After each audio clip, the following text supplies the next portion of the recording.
Hey everybody, I'm Tish. I'm Lily. And together we are Haunted Housewives.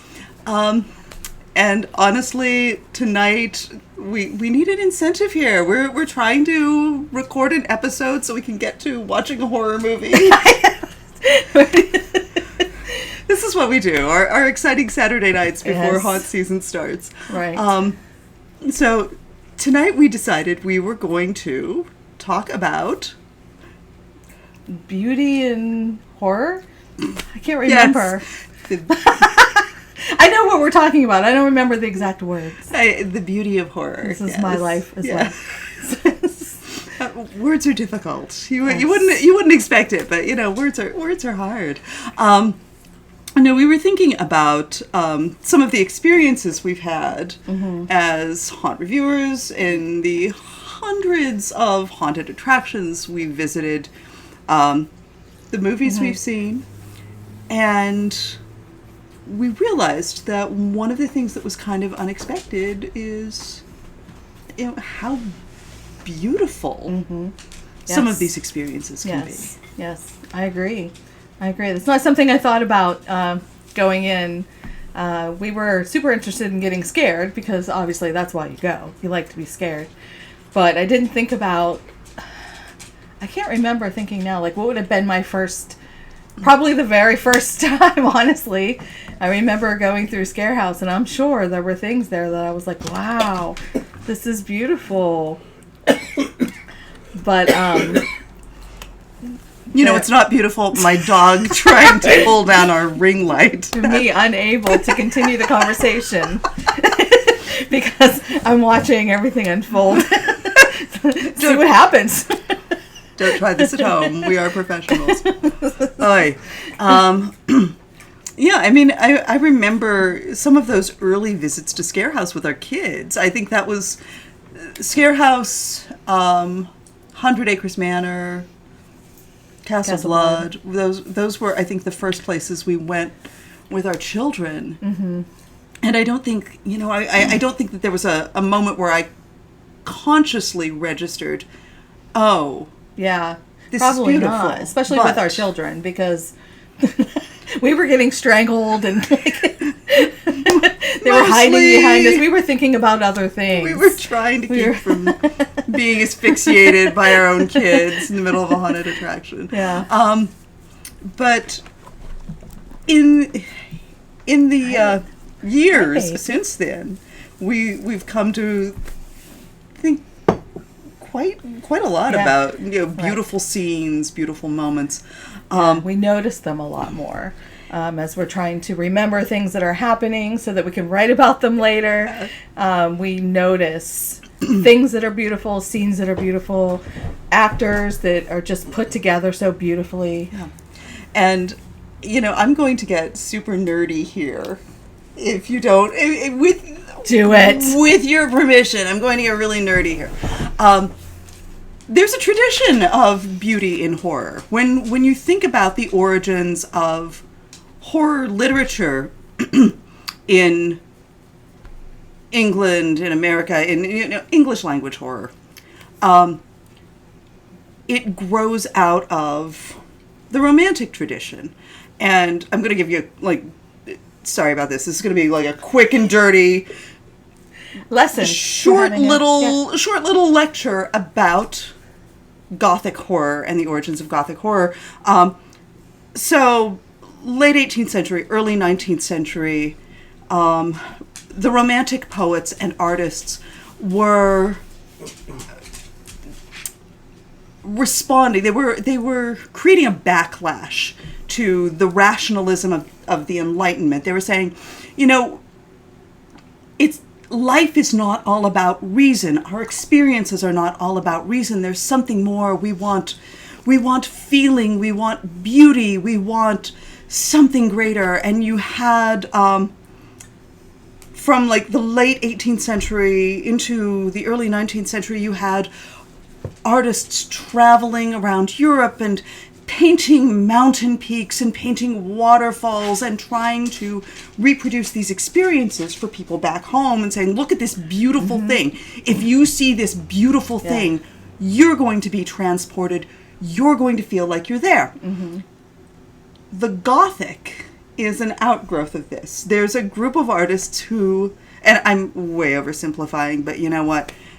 You're not paying for the 3 credit hours to sit there in my Gothic literature class, so I'm going to way oversimplify. So there were a group of artists who said, there's got to be something more than beautiful. Some experience that is bigger, better, more intense. And it's not necessarily only positive or only pretty. So you have writers like Horace Walpole, you have Mary Shelley, you have the Bronte sisters, who are writing things that are trying to push human emotions to the extreme. They're not as focused on something that is merely pretty as something that's going to take you out of yourself. So it's not just going to be, if you think of it as a painting, it's not going to be a pretty landscape with, you know, fields and flowers and lovely. It's going to be, you know, craggy mountains and storm clouds, and you'll have this intense feeling and this vicarious experience of being there, and it's not simply pretty. So I think that when, I'm making a big claim for us here, like when we go to a haunted house and we see something beautiful, we are Mary Shelley, damn it. We are Mary Shelley, you know, writing Frankenstein, talking about, you know, the peaks of the Swiss Alps and the ice flows of the Arctic. We are experiencing these beautiful things. So if you find yourself, if you're, you know, a weirdo like us, and you find yourself in a haunted attraction going, wow, this is really beautiful. Excuse my dog.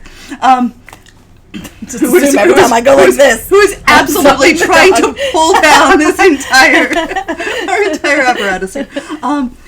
You know, if you find yourself in a haunted house and you're struck by an image that is just beautiful, or a scene, a set, there's a reason for that. There's a tradition, and clearly I'm wearing my Poe shirt.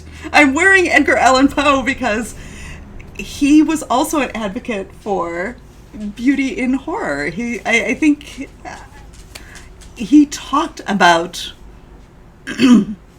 I think the quote is something like, "There is no exquisite beauty that does not have some strangeness in proportion." And you know, we all know that Poe was a little dingy and enjoyed the beauty of dead and dying women, which is the foundation of a lot of images that we have of horror. But all right, that's true. So that's my excuse me, that is my boring academic background on beauty in horror. Take it, leave it, disagree. But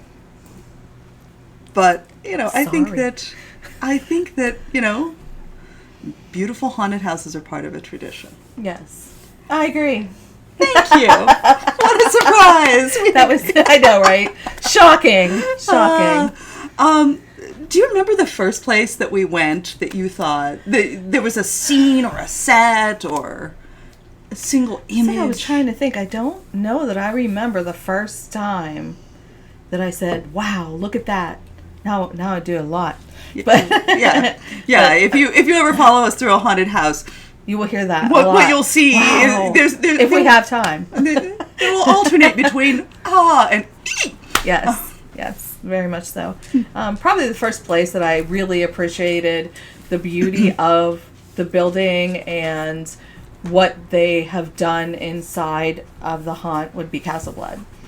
Because that was is a very traditional, like, it almost looks like, you know, it makes you think of like maybe an Addams Family mansion. It's just gorgeous. Everything about it is beautiful. It's very ornate. Creepy, yes. Yeah, they thought a lot about the details. They thought about like that creepy opulence, you know? Yes, that's a great way of describing what they do. Creepy opulence.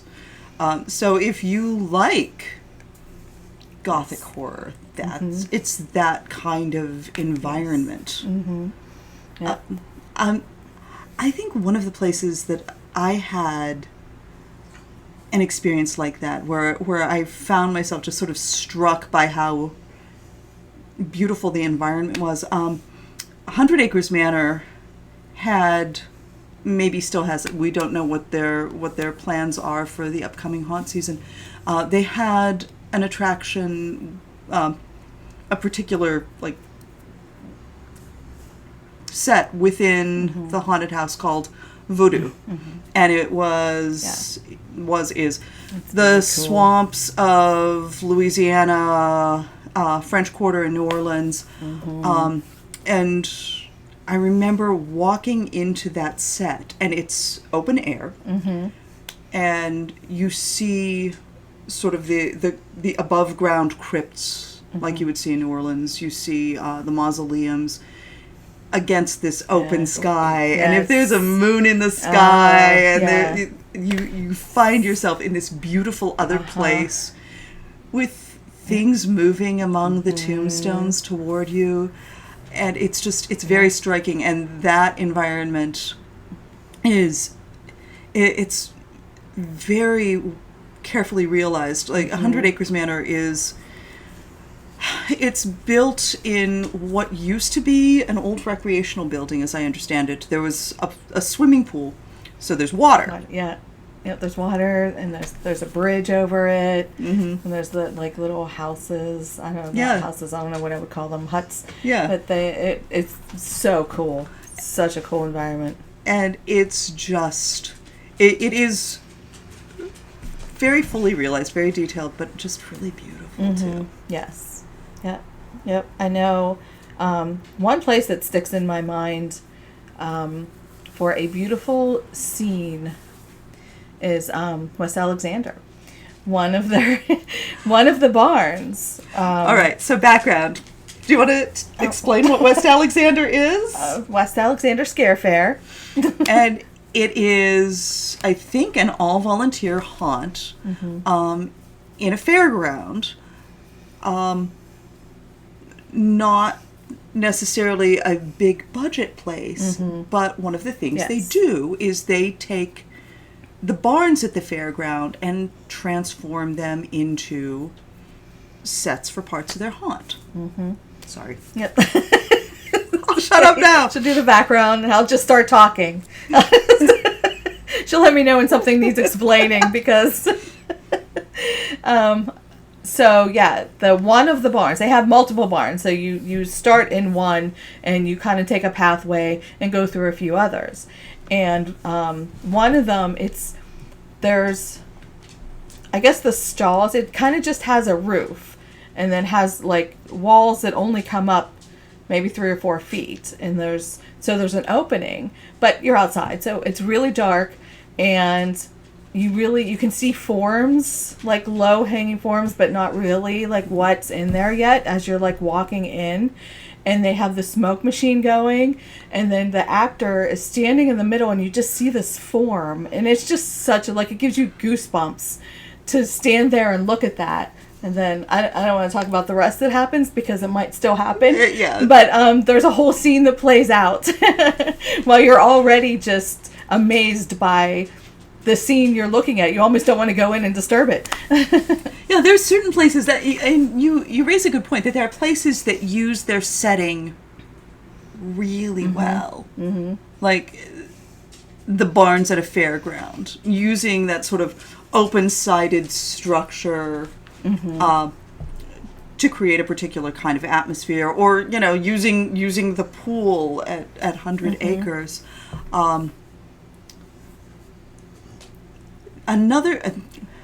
Other places that do this really well, like that use the setting and use the terrain. One of the first places that comes to mind for me is Scary Harry's Haunted Trail. Yes. Oh my gosh. Scary Harry's it's a haunted trail. It's about an hour's drive north of Pittsburgh. Is it Indiana County? I don't know. You look this up, and I'll keep talking because I can keep talking. So it's a haunted trail, but it's to call it a haunted trail is a little bit of Homer City. So it's a little bit of a reduction because there are buildings along the trail, and you have to go through the buildings. And the trail's fairly elaborate. It sort of spills down this very long hillside. And one of the things that they have done in the past is a cemetery. Yes. Where they created their own weather system. And it's disorienting because you've walked out of something completely different and you find yourself in front of the gates of this kind of gothic cemetery, and there's lightning and there's thunder and fog. The sounds and and it's like misty. Yeah. So Fright Farm also has a cemetery, but it's this sort of elaborate, like straight out of Bram Stoker's Dracula, with a winding trail through these graves. Yeah. And the detail is just, it's gorgeous. It is. I remember just last year, I think, I was walking through it like I'd never seen it before. Right. I was like, look at this. It's beautiful. Look at this. It's like when you're looking at something that is so cool and spooky, it just gives you that feeling. And this is why we're easy to scare, because we are distracted, because we're looking at the thing. Oh, yeah. And if you crawl out of that mausoleum, it's all we're over. going to jump out of our skin. Other places. We were talking a little bit about this. We were talking about, so another area where there are beautiful scenes can be hayrides.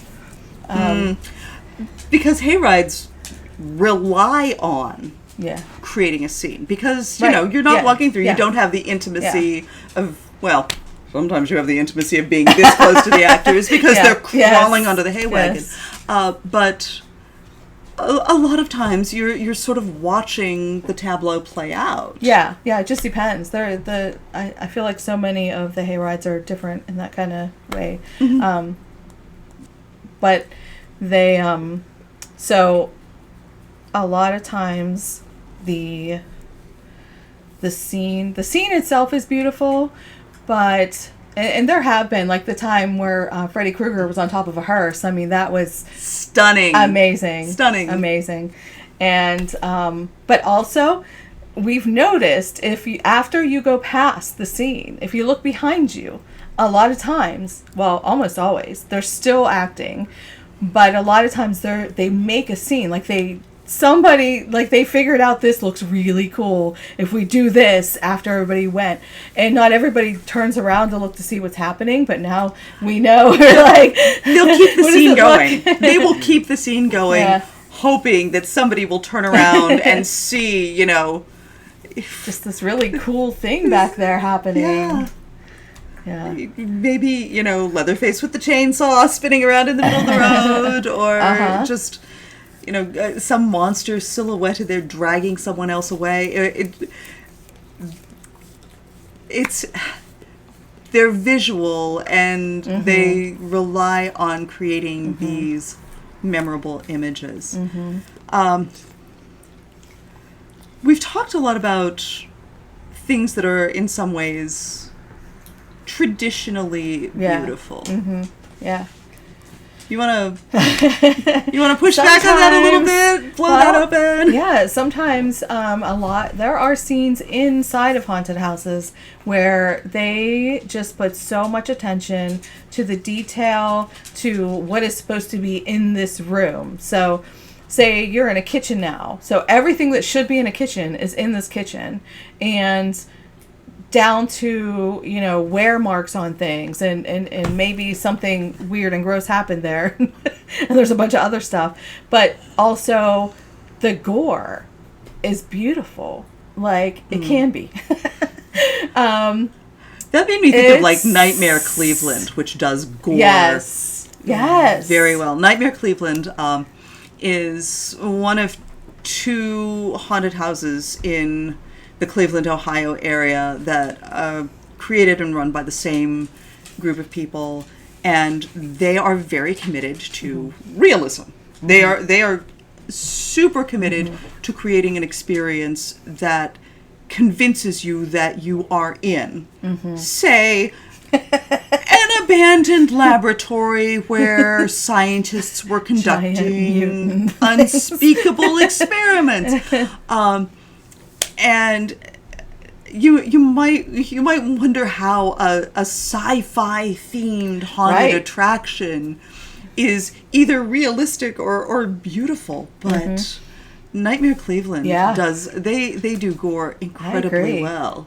I agree. That is, and I wouldn't think of like aliens and labs as something that is like I look for.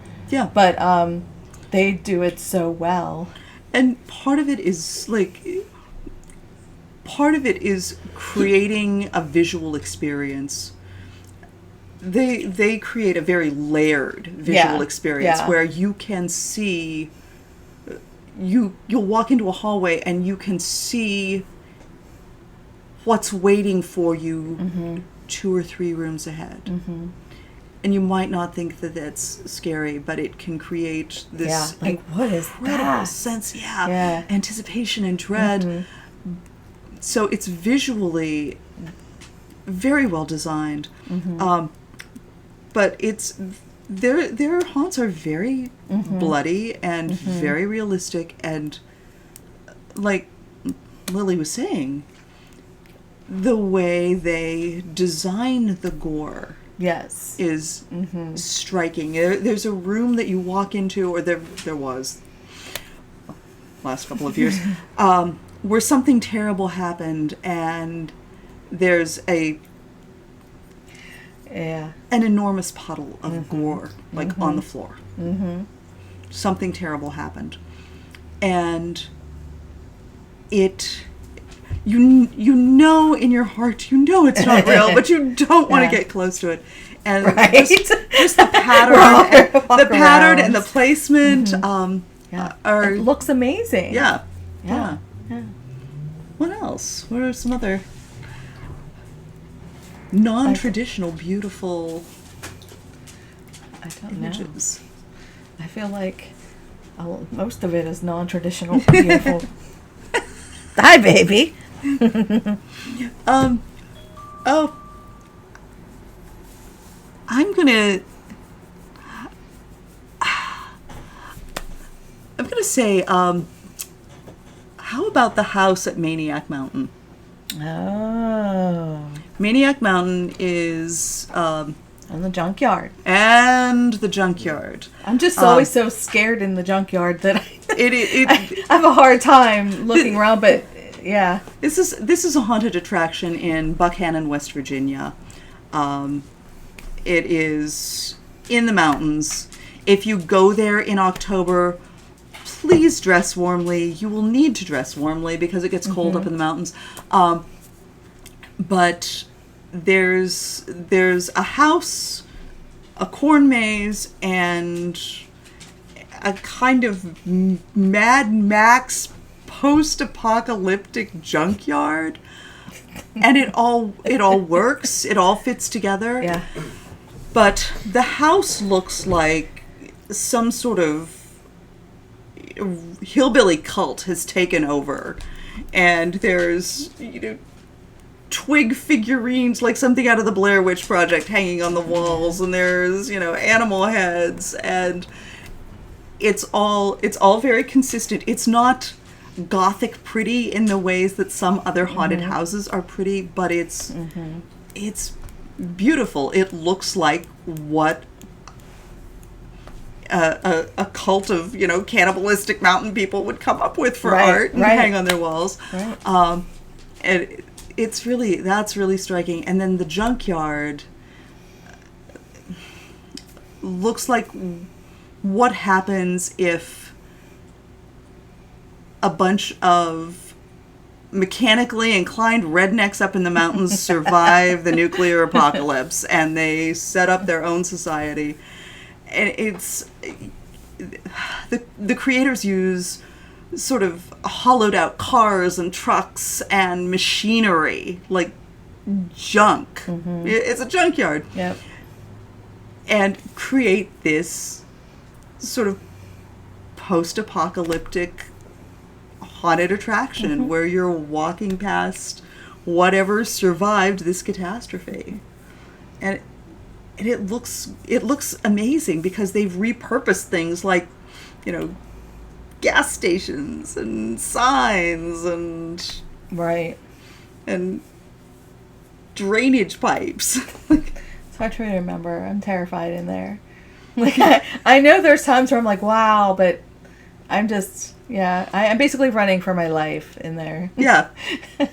Same with like cornfields. They're beautiful, and I want to say is it Fry Farm again with the bridge? Because that's a really beautiful scene yes. too. Yeah.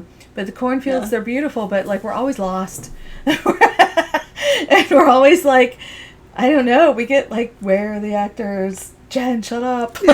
She will talk her way through the cornfield. She will talk her way. She will like, monologue. Wow, look at the moon. And then now everybody knows where we are. Isn't this pretty? Oh, look at and that. And the candles are set up sometimes. And so I smelled corn the other day.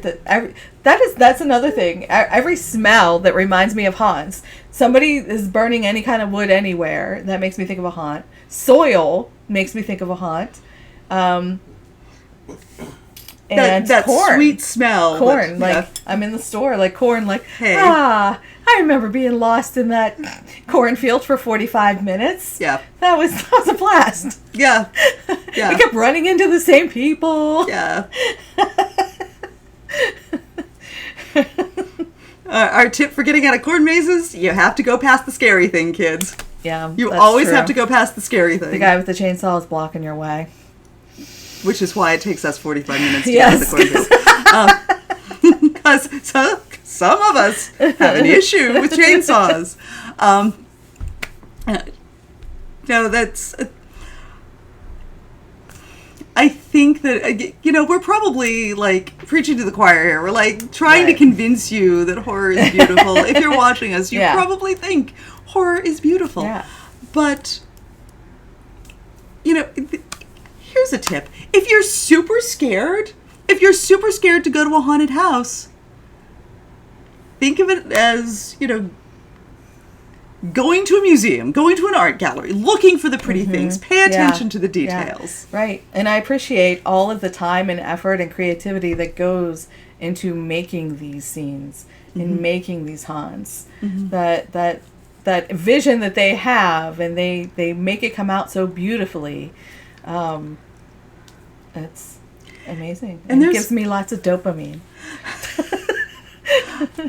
Like, there are lots of places. Like, I know. I'm trying to think of them all, because I know afterwards I'm going to be like, man, I can't believe we forgot to say that place. Every place we've been. I would venture to say that every place we've been, there has been something beautiful that we could appreciate, something that has stuck with us.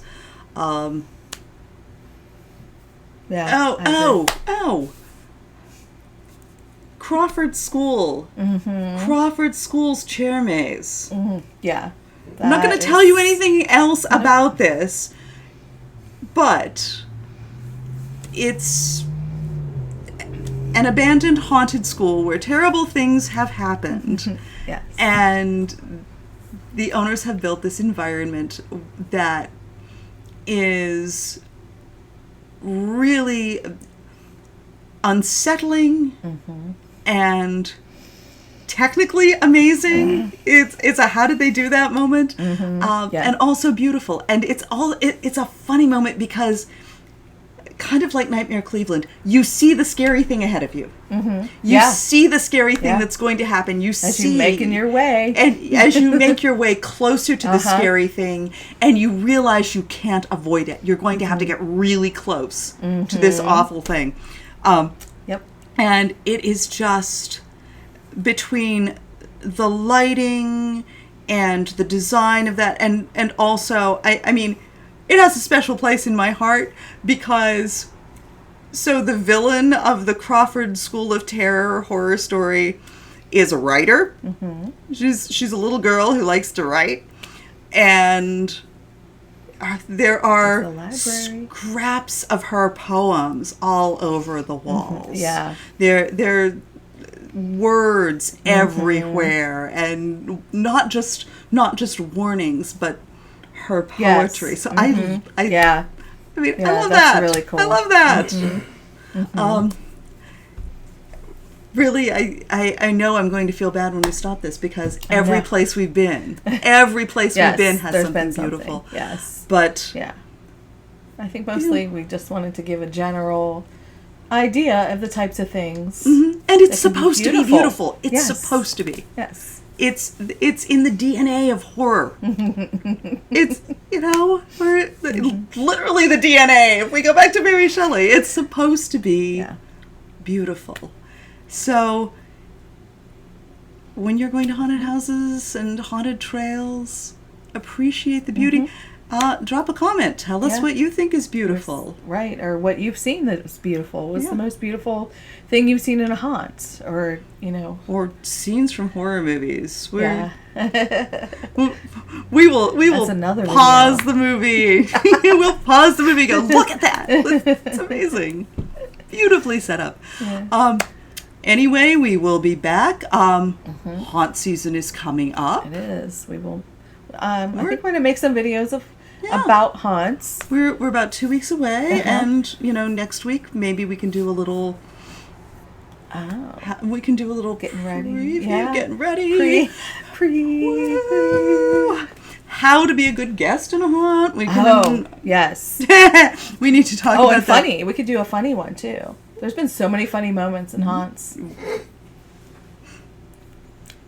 You think we can be funny? Really? No, us. I mean, we haven't.